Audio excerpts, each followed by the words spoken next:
नमस्कार दोस्तों, मैं महेश सर, चाणक्य गुरु डिजिटल प्लेटफॉर्म पर आपका हार्दिक स्वागत करता हूं। अपन रीड का से रिलेटेड टॉपिक देख रहे थे।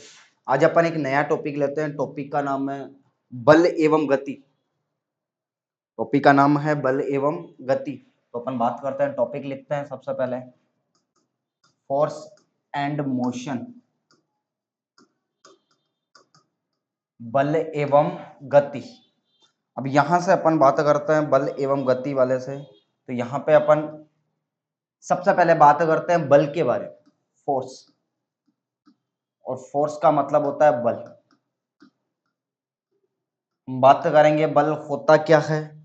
यहाँ पे हम कुछ बल अपने को दिए हुए हैं, उन बलों के बारे में भी बात करेंगे। तो सबसे पहले मैं बात करता हूँ बल होता क्या है। तो बल का मतलब क्या होता है। ये मेरे पास में एक स्मॉल एम द्रव्यमान का पिंड है। यदि इस पर अपन क्या लगाते हैं, धक्का लगाते हैं, या इसको अपन पकड़कर खींचते हैं, तो वो क्या होता है, बल होता है।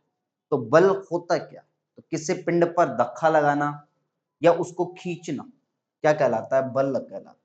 तो बात करता हूं किसी पिंड पर या किसी पिंड को खींचना या धक्का देना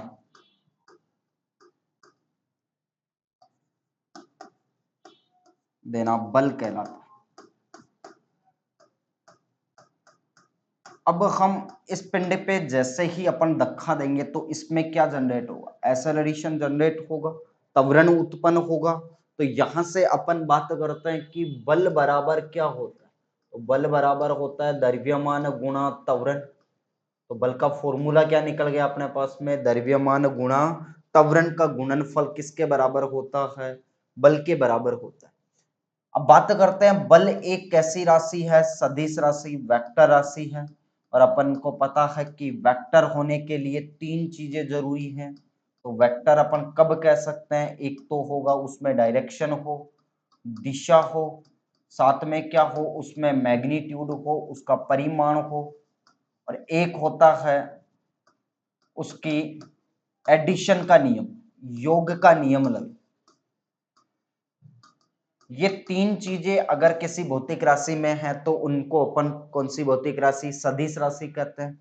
सदिशों में बल की बात करें, बल में दिशा भी होती है, इसका परिमाण भी होता है, इसके सदिशों का योग का नियम भी लगता है। बात करते हैं यहां से यदि अपने को मात्रक निकालें बल का, तो बल का सबसे पहले अपन मात्रक निकालते हैं MKS पद्धति या SI पद्धति में। तो द्रव्यमान का मात्रक क्या होता है, किलोग्राम, और त्वरण का मात्रक होता है मीटर पर सेकंड स्क्वायर। क्योंकि त्वरण बराबर होता है अपने पास में वेग बटे वे समय, और वेग बराबर होता है विस्थापन बटे वे समय, और विस्थापन का मात्रक होता है मीटर और समय का मात्रक होता है सेकंड। तो यहां से इसका मात्रक लिखें वेग का तो मीटर पर सेकंड, तो यहाँ त्वरण का लिखें तो मीटर पर सेकंड तो वेग का हो गया, और समय का सेकंड तो मीटर पर सेकंड स्क्वायर। ये अपने पास में किसका मात्रक निकल गया, त्वरण का। तो पहला मात्रक निकल गया अपने पास में किलोग्राम मीटर पर सेकंड स्क्वायर। और इसको अपन कहते हैं एसआई पद्धति में इसका जो मात्रक निकलता है उसको अपन कहते हैं न्यूटन। इसको अपन क्या कहते हैं, न्यूटन कहते हैं। अगर अपन बात करें सीजीएस पद्धति में, तो सीजीएस पद्धति में जो बल होता है, सीजीएस में बल का मात्रक तो निकालें तो द्रव्यमान का सीजीएस में मात्रक होता है ग्राम, लंबाई का सीजीएस में होता है सेंटीमीटर, और समय का एमकेएस, सीजीएस और एफपीएस तीनों पद्धतियों में मात्रक क्या होता है, सेकंड होता है। तो इसका पहला मात्रक सीजीएस में क्या निकल गया, gram centimetre upon second square, और इसको ही अपन कहते हैं डाइन के बराबर होता है। ये किसके बराबर होता है, डाइन के बराबर। अब यहां से अपने को एक रिलेशन निकलता है कि एक न्यूटन का मान कितने डाइन के बराबर होता है।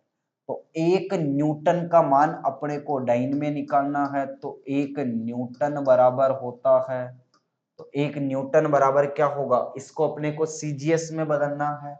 तो एक न्यूटन का मान 10 की पावर 5 डाइन के बराबर होता है। इसको अपन बदल के देख भी सकते हैं कि न्यूटन का मान डाइन के बराबर, तो किलोग्राम मीटर पर सेकंड स्क्वायर होता है, तो इसका सीजीएस में क्या होता है, gram centimetre upon second square. तो 1 किलोग्राम का मान 10 की पावर 3 ग्राम के बराबर होता है। तो 1 किलोग्राम क्या निकलता है, 10 की पावर 3 ग्राम। और 1 मीटर बराबर 10 की पावर 2 सेंटीमीटर। तो अपने पास में किलोग्राम मीटर पर सेकंड स्क्वायर, या फिर ये किसके बराबर, न्यूटन के बराबर, बराबर 1 किलोग्राम बराबर 10 की पावर 3 ग्राम इंटू 1 मीटर बराबर 100 सेंटीमीटर 10 की power 2 centimetre upon second square. और ये अपने पास में किसके बराबर होता है, डाइन के बराबर। तो 1 न्यूटन का मान कितना, 10 की पावर 5 डाइन के बराबर होता है। यहां से अपन बात करें एक डाइन का मान कितना होगा, तो एक डाइन बराबर होगा 1/10 की पावर 5 या 10 की पावर माइनस का 5 न्यूटन के बराबर होता है। तो ये अपने को दो वैल्यूज अपने को याद रखनी है। दो वैल्यूज निकल गई अपने पास में, कि पहला निकल गया कि 1 न्यूटन का मान 10 की पावर 5 न्यूटन, सॉरी 5 डाइन, और 1 डाइन का मान कितना होगा, 10 की पावर माइनस का 5 न्यूटन के बराबर होता है। अब बल का सूत्र था अपने पास में कि बल बराबर था द्रव्यमान गुणा त्वरण। अगर यहां से अपने को त्वरण का मान निकालना, तो त्वरण F बराबर क्या होगा, ए बराबर क्या होगा, एफ अपॉन एम। तो किसी पिंड पर यदि अपने को कोई क्वेश्चन दे दे कि एक 2 किलोग्राम द्रव्यमान वाले पिंड पर, 2 किलोग्राम द्रव्यमान वाले पिंड पर 10 न्यूटन का बल लग रहा है, लग रहा है, तो पिंड में त्वरण का मान ज्ञात कीजिए। तो पिंड के त्वरण का मान ज्ञात कीजिए। त्वरण का मान अपन निकाल सकते हैं, बल बराबर होता है द्रव्यमान गुणा त्वरण। द्रव्यमान बल कितना 10, द्रव्यमान कितना 2, एक का वैल्यू निकालना तो कैंसिल हो गया 5। तो ए बराबर कितना निकल गया, 2 मीटर सेकंड इनवर्स 2 या मीटर पर सेकंड स्क्वायर हो गया। तो अपने पास में पहला फॉर्मूला निकल गया कि बल की परिभाषा से या बल के फॉर्मूले से, सूत्र से हम त्वरण का मान भी निकाल सकते हैं। तो बल बराबर होता है द्रव्यमान गुणा त्वरण। तो त्वरण बराबर होगा बल बटे वे द्रव्यमान। आगे अपन देखते हैं कि यदि किसी वस्तु पर, मान के चलो कि ये मेरे पास में एक स्पेशल पॉइंट है कि ये मेरे पास में एक स्मॉल एम द्रव्यमान की वस्तु, अगर इस वस्तु पर दो बल लग रहे, एक बल लग रहा है F1 और एक बल लग रहा है F2, दोनों बल क्या है, समान है, दोनों बल का मान क्या है, समान है। तो इस पिंड में जो त्वरण निकलेंगे, तो त्वरण A1 निकलेगा और A2 निकलेगा। अगर इसका अनुपात निकालना है, तो अनुपात हम निकाल सकते हैं। तो इसको अपन कैसे लिखें कि किसी एक पिंड पर या दो वस्तुएं हैं मेरे पास में, ये मेरे पास में पहला हो गया। दूसरा यदि मैं ले लूं कि ये मेरे पास में दूसरी वस्तु है, जिस पे अपने पास में बल का मान क्या ले लिया अपन ने, इस पे पहली पे F1 लिया, और दूसरी वस्तु द्रव्यमान है, इसका M1 इसका M2, और इस पे बल लग रहा है F, समान बल लग रहा है। इसका त्वरण हो गया A1, इसका त्वरण हो गया A2। तो अपने को त्वरण का अनुपात निकालना, किसका अनुपात निकालना, त्वरण का। तो इस कंडीशन में बल बराबर क्या होता है, द्रव्यमान गुणा त्वरण। तो त्वरण बराबर क्या होगा, बल बटे वे द्रव्यमान। दोनों पिंडों पर बल का मान क्या है, समान कांस्टेंट है। तो A इज प्रोपोर्शनल टू, या A किसके वित्त क्रमानुपाती होगा, द्रव्यमान के। तो A वित्त क्रमानुपाती क्या होगा, 1/m। तो यहां से A1 अपॉन A2 बराबर क्या होगा, M2 अपॉन M1 होगा। तो दो वस्तुओं पर यदि हम समान बल लगाते हैं, यदि दो वस्तुएं मेरे पास में, पहली वस्तु है A और दूसरी वस्तु कौन सी है, B, इन दोनों पर बल का मान क्या कर दिया अपन ने, सम्मान कर दिया। तो सम्मान बल लगाएंगे तो उस स्थिति में यदि हमसे त्वरण का अनुपात पूछता है, तो हम इस फॉर्मूले से निकालेंगे। तो तो इस कंडीशन में बल तो क्या हो जाएगा, नियत, और जब नियत होगा तो ए वित्त क्रमानुपाती किसके होगा, द्रव्यमान के। तो A1 अपॉन A2 बराबर क्या निकलेगा, M2 अपॉन M1 निकलता है। अभी यहां से यदि हमें बलों का परिमाण निकालना, तो परिमाण निकालें तो उससे पहले अपन पढ़ते हैं संगामी बल। दो प्रकार, एक बल होता है जिसको अपन क्या बोलते हैं, संगामी बल। तो संगामी बल सबसे पहले अपन बात करें कि ये बल होते क्या है। तो इन बलों की यदि अपन बात करें कि जैसे मेरे पास में एक वस्तु, ये कोई बिंदु है ए बिंदु, इसके सापेक्ष एक बल लग रहा है F1, एक बल लग रहा है F2, और इन दोनों का नेट फोर्स लग रहा है नीचे की ओर F नेट।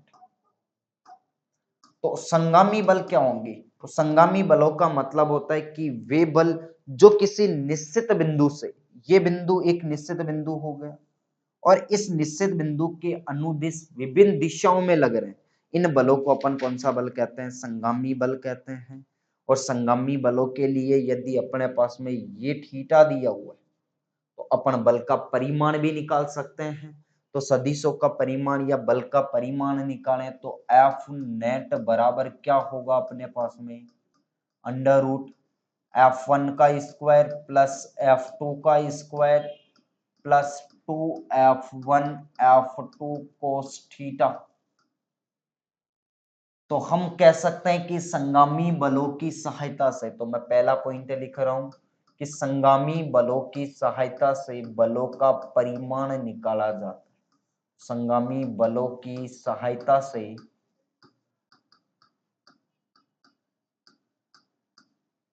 परिणामी बल निकाला जाता है, रिजल्टेंट फोर्स निकलता है, परिणामी बल निकलता है, जिसको अपन क्या बोलते हैं, रिजल्टेंट फोर्स निकलता है।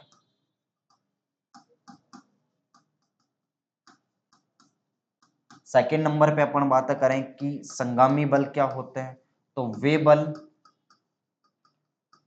जो किसी एक निश्चित बिंदु से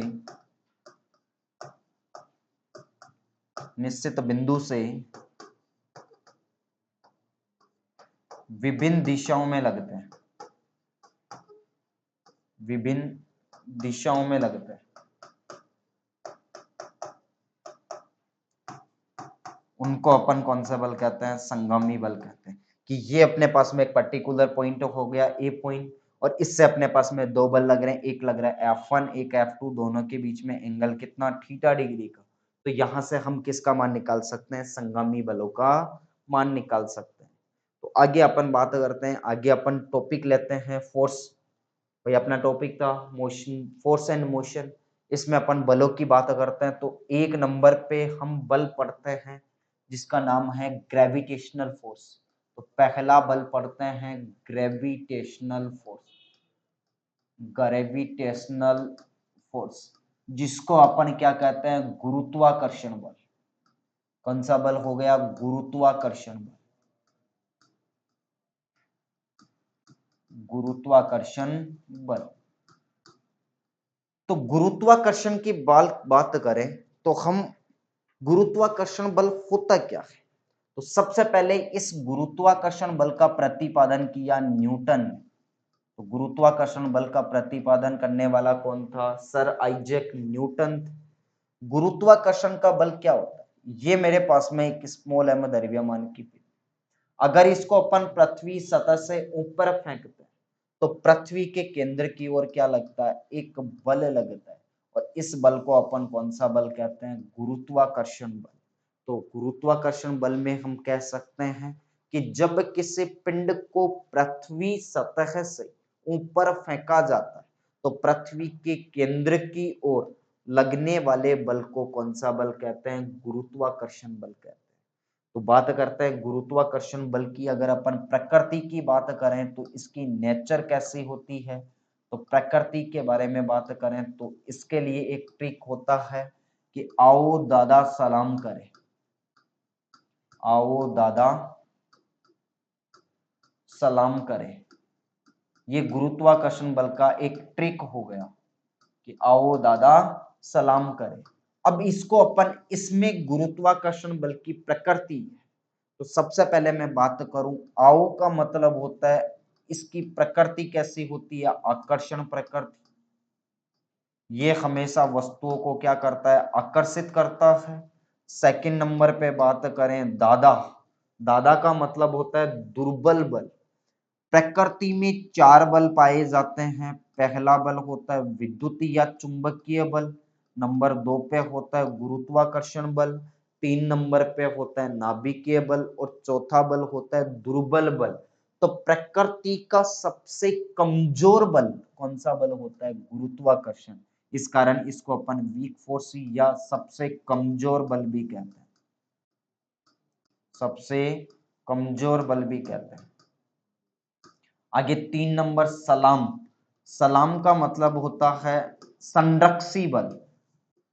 और संरक्षी बल क्या होते हैं, तो संरक्षी बलों की अगर अपन बात करें तो संरक्षी बल वे बल होते हैं जिनके लिए गतिज ऊर्जा का मान क्या हो, नियत हो, या जिनके द्वारा किया गया कार्य पथ पर निर्भर नहीं करे।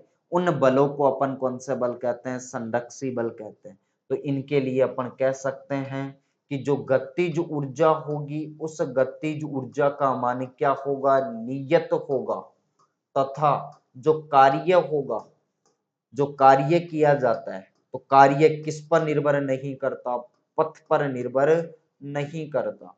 और इन बलों को अपन कौन से बल कहते हैं, संरक्षी बल कहते हैं। जैसे अपन देखते हैं निर्भर नहीं करता, जैसे अपन बात करते हैं कि ये मेरे पास में एक स्मॉल एम द्रव्यमान का पिंड, ये अपनी पृथ्वी सतह हो, ये स्मॉल एम द्रव्यमान का पिंड जब पृथ्वी सतह से ऊपर जाएगा, ऊपर जाएगा तो इस कंडीशन में यहां से यहां जाएगा। तो जैसे ही ये मान लो कि यहाँ पे इसका वेग कितना था, यू वेग था, तो ये पिंड जब इस बिंदु पर पहुंचेगा तो यहां से ये पिंड कहाँ आएगा, वापस पृथ्वी सतह की ओर आएगा।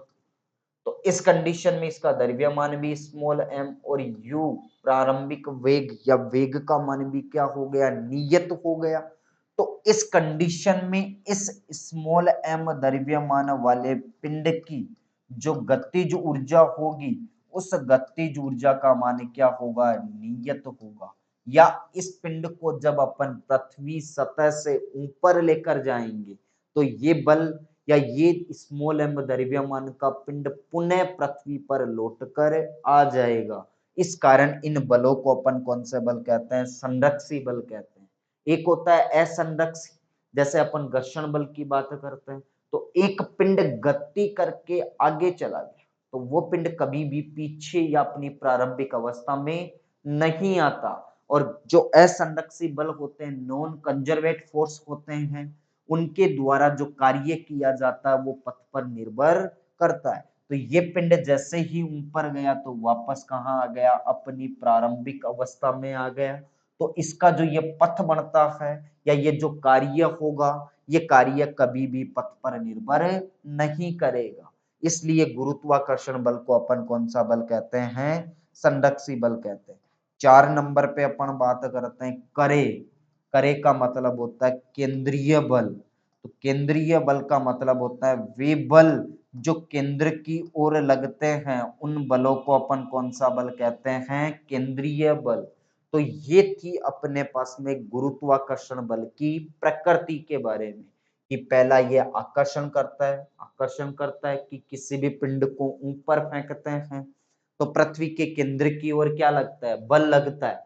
तो बल लगेगा तो ये क्या कर रहा है, वस्तुओं को अपनी ओर आकर्षित कर रहा है, तो आकर्षण प्रकृति। प्रकृति का सबसे वीकेस्ट फोर्स भी कहते हैं इसको, इसको बोलते हैं वीकेस्ट फोर्स। और सबसे स्ट्रॉन्ग फोर्स कौन सा होता है, तो स्ट्रॉन्ग फोर्स की भी यदि अपन बात करें तो सबसे स्ट्रॉन्ग फोर्स होता है अपने पास में nuclear force, strong force. Strong force की बात करें तो स्ट्रॉन्ग फोर्स कौन सा होता है, न्यूक्लियर फोर्स।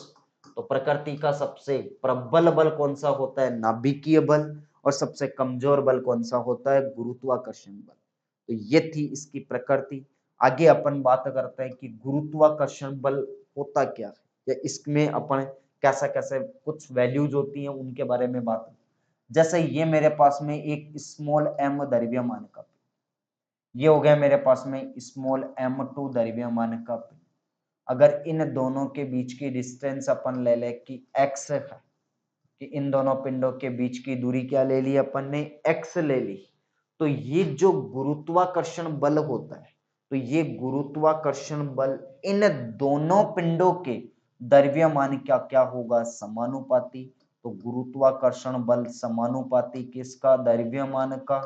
तो समानुपाती में यदि हम द्रव्यमान का मान बढ़ाते हैं तो गुरुत्वाकर्षण बल का मान भी क्या होता है, बढ़ता है। तो एक नंबर का अपन ने स्टेटमेंट निकल गया कि गुरुत्वाकर्षण बल इन दोनों पिंडों के द्रव्यमान का क्या होता है, समानुपाती होता है। एक होता है इन दोनों पिंडों के बीच की दूरी क्या है, x, इसके वर्ग का क्या होता है, व्युत्क्रमानुपाती। अब व्युत्क्रमानुपाती में यदि हम डिस्टेंस बढ़ाते हैं, कि जैसे मैंने इस पिंड को m2 वाले को यहां ले लिया, तो यहां पे ये डिस्टेंस बढ़ गई, दूरी बढ़ गई, तो दूरी बढ़ती है उस कंडीशन में गुरुत्वाकर्षण बल का मान क्या होगा, कम होगा। यदि इस m2 द्रव्यमान वाले पिंड को मैंने यहां रख दिया कि ये हो गया मेरे पास में m2 द्रव्यमान का पिंड, तो दूरी का मान क्या कर दिया, कम कर दिया। तो दूरी का मान कम होगा तो गुरुत्वाकर्षण बल का मान क्या होगा, बढ़ेगा। तो यहां से हम एक अच्छा रिलेशन निकल गया कि दो पिंडों के बीच की दूरी बढ़ाते हैं तो दूरी बढ़ाने पर गुरुत्वाकर्षण बल का मान क्या होगा, कम होगा, और दूरी का मान कम किया जाता है तो इस कंडीशन में गुरुत्वाकर्षण बल का मान क्या होगा, बढ़ेगा। तो यहां से हम समानुपाती के रिलेशन में लिख सकते हैं, समानुपाती m1 m2 upon x square. समानुपाती का चिन्ह हटाते हैं तो कांस्टेंट को कम में लेते हैं, तो एफ जी बराबर capital G m1 m2 upon x square, और ये अपने पास में निकल गया गुरुत्वाकर्षण बल का सूत्र निकल गया। तो ये होता है अपने पास में गुरुत्वाकर्षण बल का फॉर्मूला। यहाँ पे ये जो कैपिटल जी निकलता है इसको अपन बोलते हैं कांस्टेंट, और इसको अपन कहते हैं, इसका नाम क्या रखा है, इसको अपन बोलते हैं गुरुत्वाकर्षण का सार्वत्रिक नियतांक। गुरुत्वाकर्षण का सार्वत्रिक नियतांक, यूनिवर्सल कांस्टेंट ऑफ ग्रेविटी, इसको अपन कहते हैं गुरुत्वाकर्षण बल का सार्वत्रिक नियतांक कहते हैं। आगे अपन बात करते हैं, यहाँ पे इसका एक मान होता है कैपिटल जी का, तो इसका मान होता है 6.67 इंटू 10 की पावर माइनस का 11। तो कैपिटल जी गुरुत्वाकर्षण का सार्वत्रिक नियतांक, और इसका मान कितना होता है 6.67 इंटू 10 की पावर माइनस का 11। अब हम यहां से इसका मात्रक निकालें, तो मात्रक निकालें तो कैपिटल जी को बाहर ले लिया अपन ने, तो एक्स स्क्वायर एफ से मल्टीप्लाई होके ऊपर जाएगा, इसके नीचे एक रख दिया, तो m1 m2 1 से मल्टीप्लाई होके कहाँ आएगा, नीचे। तो कैपिटल जी बराबर क्या हो गया, F G x square upon m1 m2। यहां से अपन कैपिटल जी का मात्रक लिख सकते हैं, तो बल का मात्रक क्या होता है, न्यूटन। तो बल का मात्रक हो गया न्यूटन इनटू एक्स क्या है, दूरी, दूरी का मात्रक होता है मीटर। दूरी हमेशा धनात्मक होती है, और विस्थापन का मात्रक भी मीटर होता है, लेकिन विस्थापन धनात्मक भी होता है, ऋणात्मक भी होता है, और जीरो भी होता है। तो दूरी का मात्रक मीटर, दूरी का स्क्वायर है तो मीटर स्क्वायर अपॉन द्रव्यमान m1 किलोग्राम, m2 का भी किलोग्राम, तो किलोग्राम का स्क्वायर। तो ये अपने पास में कैपिटल जी का मान और मात्रक दोनों निकल गए। तो कैपिटल जी का मात्रक तो होता है newton metre square upon kilogram square, जबकि कैपिटल जी का जो मान होता है वो होता है 6.67 इंटू 10 की पावर माइनस का 11 होता है।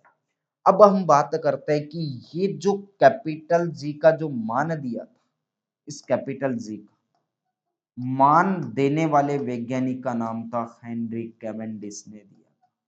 तो कैपिटल जी का जो मान दिया था उस वैज्ञानिक का नाम क्या था? हेनरी कैवेंडिश नाम का एक साइंटिस्ट था जिसने सबसे पहले गुरुत्वाकर्षण में, जो गुरुत्वाकर्षण का सार्वत्रिक नियतांक होता है, इसका संख्यात्मक मान किसने दिया था? हेनरी कैवेंडिश ने दिया। आगे अपन बात करते हैं कि यदि मैं बात करूं, यहाँ पे मैं नोट लगा के कुछ स्पेशल पॉइंट्स की बात कर रहा हूं कि ग्रेविटी से रिलेटेड कुछ स्पेशल पॉइंट में मैं पहला लेता हूं कि यदि ये दो पिंड, कि मान लिया कि मेरे पास में एक पिंड है ये m1 द्रव्यमान और एक पिंड हो गया m2 द्रव्यमान, इन दोनों के बीच की डिस्टेंस कितनी? x। अगर इसका मान भी मैंने क्या ले लिया? 1 किलोग्राम, और इसका मान भी कितना ले लिया? 1 किलोग्राम, और अगर इस x का वैल्यू ले लिया मैंने 1 मीटर, तो इस कंडीशन में जो गुरुत्वाकर्षण का बल लगेगा वो गुरुत्वाकर्षण के सार्वत्रिक नियतांक के बराबर होगा। और कैसे निकलेगा? तो एफ जी बराबर capital G m1 m2 upon x square. इसका मान 1 हो गया क्योंकि m1 भी 1 है, m2 भी 1 है, अपॉन 1 का स्क्वायर। तो गुरुत्वाकर्षण बल का मान किसके बराबर? कैपिटल जी के बराबर। या फिर इसमें मैं लिख सकता हूं कि गुरुत्वाकर्षण बल का मान कितना? 6.67 इंटू 10 की पावर माइनस का 11 न्यूटन के बराबर हो। इसको अपन कह सकते हैं कि जब यदि दो पिंड जिनमें से प्रत्येक का द्रव्यमान कितना है? 1 किलोग्राम, तथा दोनों पिंडों पर लगने वाली या दोनों पिंडों के बीच की दूरी कितनी है? 1 मीटर। कि दो पिंड हैं जिनमें से प्रत्येक का द्रव्यमान कितना? 1 किलोग्राम, तथा दोनों पिंडों के बीच की दूरी कितनी है? 1 मीटर। तो इस कंडीशन में या इस स्थिति में लगने वाले गुरुत्वाकर्षण बल का मान गुरुत्वाकर्षण के सार्वत्रिक नियतांक के बराबर होता है। आगे अपन बात करते हैं, कुछ नोट में और पॉइंट देखते हैं। तो आगे अपन बात करते हैं कि जैसे सेकंड नंबर की बात करते हैं, यदि दो पिंडों के बीच की दूरी, यदि दो पिंडों के बीच की दूरी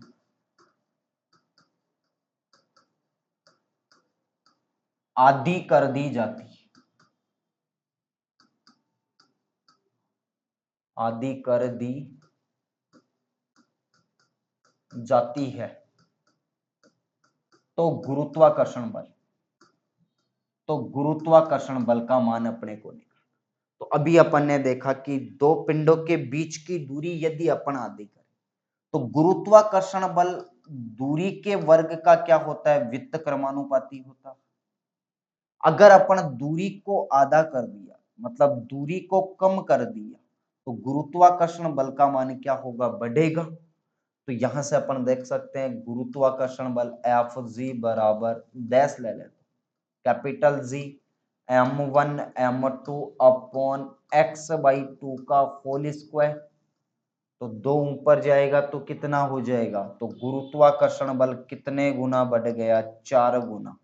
या प्रारंभिक गुरुत्वाकर्षण का कितना हो जाएगा? 4 गुना हो गया। आगे अपन बात करते हैं थर्ड नंबर का पॉइंट कि दो पिंड और उनके बीच की दूरी को अपन ने 1/3 कर दिया। कितना कर दिया? 1/3 कर दिया। तो दो पिंडों के बीच की दूरी को कितना कर दिया? 1/3 कर दें। कि दो पिंडों के बीच की दूरी, दो पिंडों के बीच की दूरी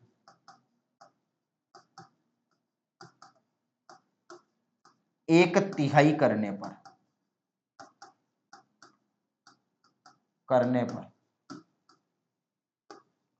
गुरुत्वाकर्षण बल, तो गुरुत्वाकर्षण बल x का वैल्यू कितना कर दिया? x/3, x के बराबर।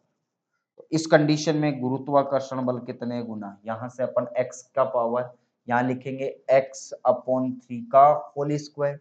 तो गुरुत्वाकर्षण बल, प्रारंभिक गुरुत्वाकर्षण बल का कितने गुना? 9 गुना हो जाएगा। कितने गुना हो जाएगा? 9 गुना हो जाएगा। आगे अपन बात करते हैं नेक्स्ट कुछ स्पेशल पॉइंट में 4 नंबर की बात। तो चौथा पॉइंट क्या कहता है कि यदि हम दूरी को कितना कर दें, 1/4 कर दें, 1/4 कर दें, कितना कर दें, 1/4 कर दें, तो इस कंडीशन में गुरुत्वाकर्षण बल का मान कितना होगा? तो 1/4 करेंगे तो उस कंडीशन में गुरुत्वाकर्षण बल का मान प्रारंभिक गुरुत्वाकर्षण का कितना, 16 गुना हो जाएगा। कितने गुना हो जाएगा? 16 गुना हो जाएगा। तो ये चीज अपने को ध्यान रखनी है। आगे अपन बात करते हैं, एक होता है गुरुत्वीय त्वरण। आगे अपन बात करते हैं, टॉपिक है अपना इस ग्रेविटी में ही गुरुत्वीय त्वरण। गुरुत्वीय त्वरण,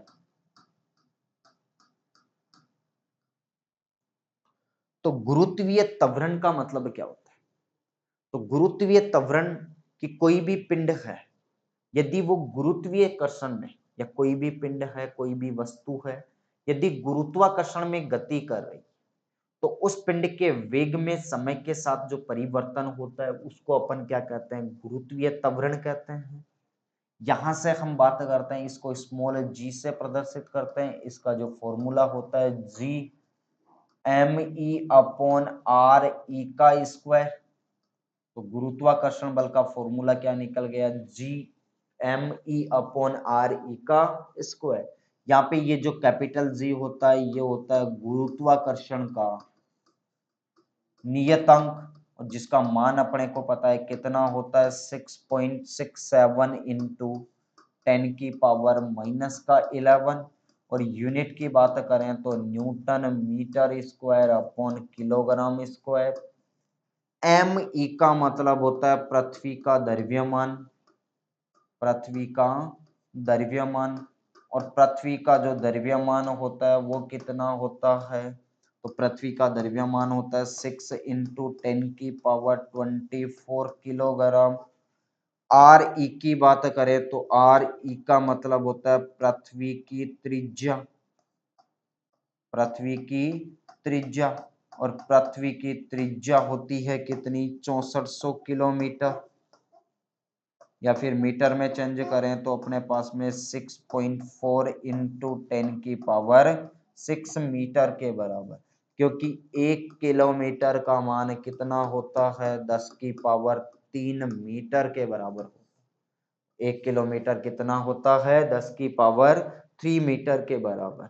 तो यहां से हम इनका वैल्यू रखेंगे कि g बराबर कैपिटल G का मान रखेंगे 6.67 into 10⁻11 into 6 into 10⁻24 kilogram upon R E का मान 6400 किलोमीटर, या 6.4 इंटू 10⁻6 का होल स्क्वायर। तो अपने पास में गुरुत्वीय त्वरण का मान आता है 9.8 मीटर पर सेकंड स्क्वायर। तो गुरुत्वीय त्वरण का मान कितना हो गया? 9.8 मीटर पर सेकंड स्क्वायर। अब आगे अपन बात करते हैं यहां से कि गुरुत्वीय त्वरण होता है, या जो गुरुत्वाकर्षण का जो त्वरण निकलता है, जिसको अपन स्मॉल g से प्रदर्शित करते हैं, इसका मान कुछ परिवर्तित होता रहता है। तो इसका मान परिवर्तित होता है, उससे पहले मैं एक फॉर्मूला लिखता हूं कि g वित्त क्रमानुपाती किसके? त्रिज्या के। त्रिज्या के क्या होता है? वित्त क्रमानुपाती होता है। गुरुत्वीय त्वरण किसके? त्रिज्या के क्या होता है? वित्त क्रमानुपाती। तो गुरुत्वीय त्वरण के मान में परिवर्तन देखते हैं, तो g के मान में परिवर्तन, तो g के मान में कैसा कैसा परिवर्तन होता है तो वो देखते हैं। तो सबसे पहले अपन बात करते हैं 1 नंबर, ऊंचाई पर जाने पर या सतह से ऊपर जाने पर, ऊपर जाने पर भाई ये अपना अर्थ हो, ये अर्थ का सेंटर पॉइंट हो गया। ये अर्थ का क्या हो गया? Centre point. तो पृथ्वी सतह से ऊपर जा रहे हैं, तो इस कंडीशन में g के मान में क्या होगी? कमी होगी। 1 नंबर का पॉइंट अपने को याद रखना है कि पृथ्वी सतह से ऊपर जाने पर जो स्मॉल g है, जिसको अपन गुरुत्वीय त्वरण कहते हैं, इसके मान में क्या होती है? कमी होती है। तो पहला स्टेटमेंट अपने को याद रखना है कि पृथ्वी सतह से ऊपर जाने पर पृथ्वी सतह से ऊपर जाने पर गुरुत्वीय त्वरण के मान में क्या होती है, कमी होती है। और आगे अपन सेकंड नंबर की बात करते हैं, तो सेकंड नंबर पे अपने पास में होता है कि ये अपना अर्थ हो गया, ये अर्थ का सेंटर पॉइंट हो गया, केंद्र, जिसको अपन क्या कहते हैं, केंद्र। तो दूसरे नंबर पे मैं बात करता हूं पृथ्वी के केंद्र पर, पृथ्वी के केंद्र पर। तो पृथ्वी का जो केंद्र होता है उस पर गुरुत्वीय त्वरण का मान क्या होता है, 0। मतलब केंद्र पर गुरुत्वाकर्षण बल का मान क्या होगा, 0। ठीक है। आगे मैं थर्ड नंबर के पॉइंट की बात कर रहा हूं कि ये अपनी पृथ्वी सतह, इसको अपन बोलते हैं सतह बोलते हैं, ये सरफेस है। और गुरुत्वाकर्षण का बल किसके लिए बना है, पृथ्वी सतह के लिए बना है। तो गुरुत्वाकर्षण का बल किसके लिए बना है, पृथ्वी सतह के लिए या सरफेस के लिए। तो हम सतह से यदि हम कहाँ जा रहे हैं, नीचे जाते हैं, सतह से कहाँ जा रहे हैं, नीचे जाते हैं। तो सतह से नीचे जाने पर अपनी जो पृथ्वी सतह है इससे अपन कहाँ जाते हैं, नीचे जाते हैं। तो नीचे जाने पर भी गुरुत्वीय त्वरण के मान में क्या होती है, कमी होती है। तो सतह से नीचे जाने पर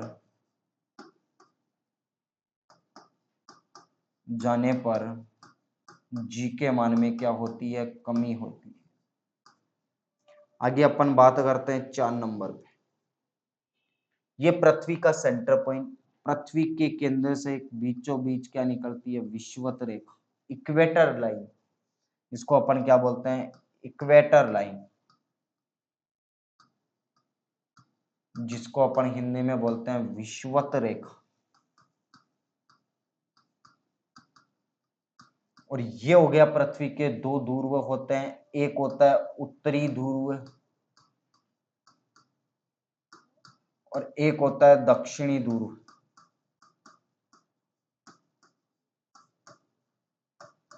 तो अपन बात करते हैं, अभी अपन ने फॉर्मूला निकाला कि G बराबर GME/R E का स्क्वायर, मतलब G इज प्रोपोर्शनल टू 1 त्रिज्या के वर्ग। तो आपने सुना हो, आपको पता होगा कि हमारी पृथ्वी अंडाकार आकृति की, हमारी पृथ्वी का जो आकार की बात करते हैं तो हमारी पृथ्वी का आकार कैसा होता है, अंडाकार आकृति का होता है। तो ये हमारी पृथ्वी हो गई, ये पृथ्वी का सेंटर पॉइंट, ये विषुवत रेखा गुजर रही है, ये इसके क्या हो गए, ध्रुव।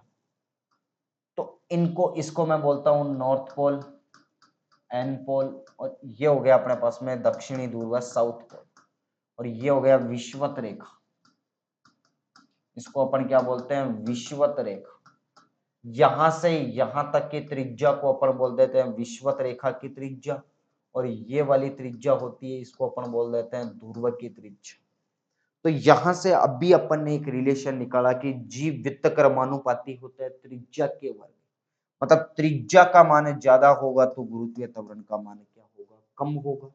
अब अपने पास में ये जो विषुवत रेखा की त्रिज्या, g is proportional to 1/r e का स्क्वायर। तो विषुवत रेखा की त्रिज्या का मान है ज्यादा तो गुरुत्वीय त्वरण का मान क्या होगा, कम होगा। तो गुरुत्वीय त्वरण का जो मिनिमम वैल्यू निकलती है, तो मिनिमम वैल्यू कहाँ निकलती है, विषुवत रेखा पर। कहाँ निकलती है, विषुवत रेखा पर, या फिर इसको अपन बोल सकते हैं इक्वेटर पे। इसको अपन क्या बोल सकते हैं, इक्वेटर पे।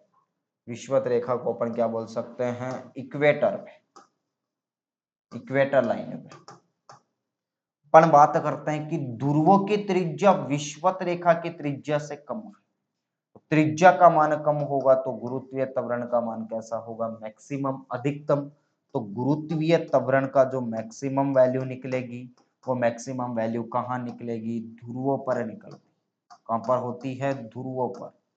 तो हम यहां से कह सकते हैं कि गुरुत्वीय त्वरण का जो अधिकतम मान निकलता है, वो अधिकतम मान कहाँ निकलता है, अधिकतम मान निकलता है ध्रुवों पर। और इसका जो न्यूनतम वैल्यू निकलती है वो निकलती है विषुवत रेखा पर। और ये भी कह सकते हैं कि हमारी जो पृथ्वी है वो ध्रुवों से 21 किलोमीटर ज्यादा है। ध्रुवों से कितनी ज्यादा है, 21 किलोमीटर ज्यादा है। तो हमारी पृथ्वी ध्रुवों से विषुवत रेखा से चपटी है, तो विषुवत रेखा से या ध्रुवों से हमारी जो पृथ्वी है उसका आकार विषुवत रेखा की ओर 21 किलोमीटर ज्यादा होता है। तो अगर अब नेक्स्ट इस टॉपिक को कंटिन्यू रखेंगे नेक्स्ट क्लास में।